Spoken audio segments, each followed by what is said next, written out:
So yan guys, meron na tayong solo to yung Kia. Ito ay hindi na nakandar guys. So ginawa ito sa labas guys. Kita naman ninyo. Ayan o. Was kanyang sura niyan. Ayan guys, nakita ninyo. Ayan. So pinta na ng bago ng kanyang fuel pump. Yun ang suspect nila guys. Kita naman ninyo guys. Bagong bago na yan.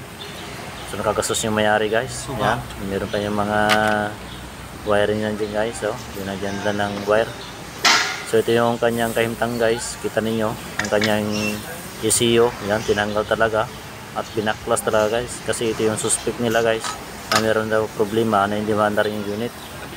Yan guys, so yan, kita niyo mo guys, so yung sila nagtanggal yung gas. So sinusubukan namin yung malaking pressure niya.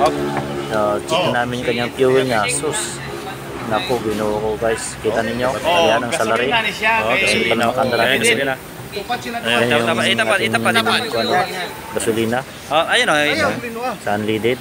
So malayo talaga guys. Ayan. Ayan yung gasolina. Prodo pala yung naitubo nila guys. Ayan. Kaya hindi pala makaandar nating unit na Kia Sorento.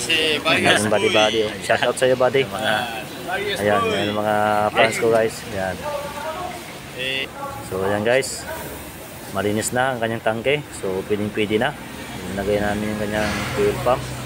Yan, so nalagay ko na rin yung kanyang ECU. So nasimbol ko na yun guys. Kita naman ninyo. Ayan. So okay na. Nalagay ko na lahat yan guys. So ayan. So namin start. Umandar siya. Ayan. Nandar na yan guys. So yan. Puti ng aso. Ayan guys. Oh, kita ninyo. Puti talaga aso guys. Ayan. Puti. So labas na guys. Kanyang diesel. So gasolina na guys. Yan. Nakandar na yan guys. So okay na guys. Ayan, kita mo ninyo. May result na guys. At least namandar ating unit na. Ayan, para hindi na makagastos yung mayari. Ayan guys. Ayan, kita ninyo yung mga kunya no, may usok pa na puti. Ayan, dahil sa diesel yan guys. Kita naman ninyo. Ayan, so nakandar na. So maraming salamat po sa manonood sa aking YouTube channel. Maris Girls na po. Ayan, bye bye.